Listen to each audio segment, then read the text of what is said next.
Capítulo 5, quem participará das bodas do Cordeiro? Prosseguindo no estudo de escatologia bíblica 2. Número 1, o Senhor Jesus como noivo. Em Marcos capítulo 2, versículo 19, está escrito: E Jesus disse-lhes: Podem porventura os filhos das bodas jejuar enquanto está com eles o esposo? Enquanto tem consigo o esposo, não podem jejuar. Mas dias virão em que lhes será tirado o esposo, e então jejuarão naqueles dias. Então, o momento aqui que Jesus fala da igreja, dos apóstolos, né, os seus discípulos em geral, como noiva, como igreja, e ele, né, como esposo, já está exatamente falando das bodas do Cordeiro. Lá será a consumação, mas hoje nós já fazemos parte dessa noiva. Lá será o momento do casamento. João capítulo 3, versículo 29.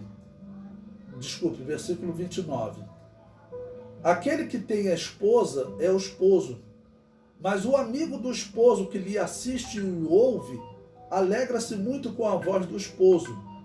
Assim, pois, já esta minha alegria está cumprida. Falando de Jesus como esposo, e João Batista, ele era como um amigo do esposo. E claro, nós dizemos também que João Batista, ele fazia parte dessa igreja também. Então, ele também era esposa. No caso, hoje, ele é noiva, né? Tá bom?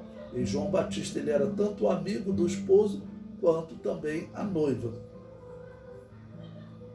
Nós dizemos que todos os justos de todos os tempos, eles fazem parte da noiva, desde Abel até aquele que morrer segundos antes do arrebatamento, ele participa dessas bodas do Cordeiro.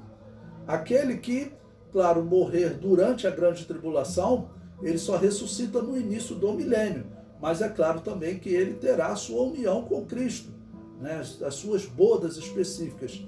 E até Israel, quando terminar o milênio, e todos aqueles que aceitarem Jesus durante o milênio também se tornarão noivas, né? E no caso, esposa de Jesus. E em Apocalipse 19, versículo 7, diz: Regozijemo-nos e alegremo-nos e demos-lhe glória, porque vindas são as bodas do Cordeiro, e já sua esposa se aprontou. É claro que aqui não está falando no presente, né? 2021 é um futuro em paralelo à grande tribulação. Então isso aqui ocorre depois que a igreja foi arrebatada, ou seja, depois que ela se aprontou. Número 2, a igreja como noiva, esposa.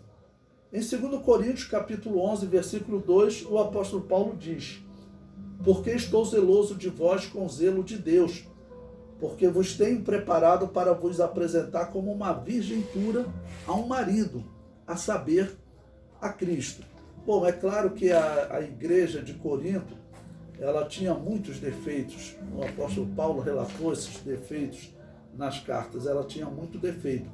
Mas certamente haviam ali as pessoas corretas e até aqueles que tinham defeito, que eles se arrependessem e mudassem de vida. Então eles voltavam a fazer parte dessa igreja pura, né? Uma virgem pura a um marido, ou seja, aquela que estivesse sem adorar a outros deuses.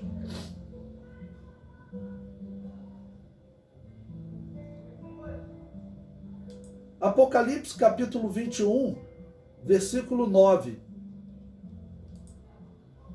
que diz: E veio um dos 7 anjos que tinham as 7 taças cheias das últimas 7 pragas, e falou comigo dizendo: Vem mostrar-te-ei a esposa, a mulher do Cordeiro. Em Lucas capítulo 12, versículo 37, diz: Bem-aventurado aqueles servos, os quais, quando o Senhor vier, achar vigiando. Em verdade vos digo que se cingirá e os fará sentar à mesa, e chegando-se, os servirá. Também é uma expressão falando das bodas do Cordeiro. Agora vamos ao capítulo 4 do nosso material didático.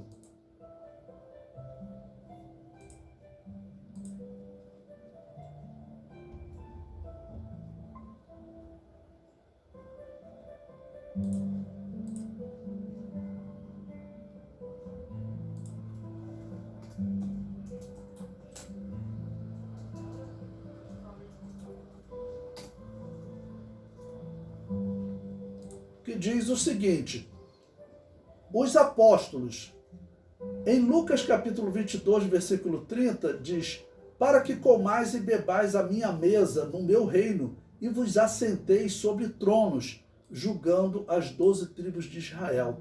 Exatamente esse momento das bodas do Cordeiro, quando a igreja vem com Jesus, após as bodas do Cordeiro, vem com Jesus, dá fim ao reino do anticristo e assenta-se em tronos. Apocalipse capítulo 20, versículo 4. E Mateus capítulo 26, versículo 29. E digo-vos que desde agora não beberei deste fruto da vide até aquele dia em que o beba de novo convosco no reino do meu Pai. Novamente, é uma referência às bodas do Cordeiro e ao milênio. E o item número 5, os santos. Vamos começar por Colossenses capítulo 1, versículo 22, que nos diz: no corpo da sua carne, pela morte, para perante ele vos apresentar santos e irrepreensíveis e inculpáveis. E para concluir, 1 Tessalonicenses 3,13, para confortar o vosso coração, para que sejais irrepreensíveis em santidade diante de nosso Senhor Jesus Cristo e Pai, na vinda de nosso Senhor Jesus Cristo com todos os santos. Ou seja, naquele momento, Jesus Cristo exatamente nos concede sermos então irrepreensíveis, incorruptíveis, e assim seremos por toda a eternidade.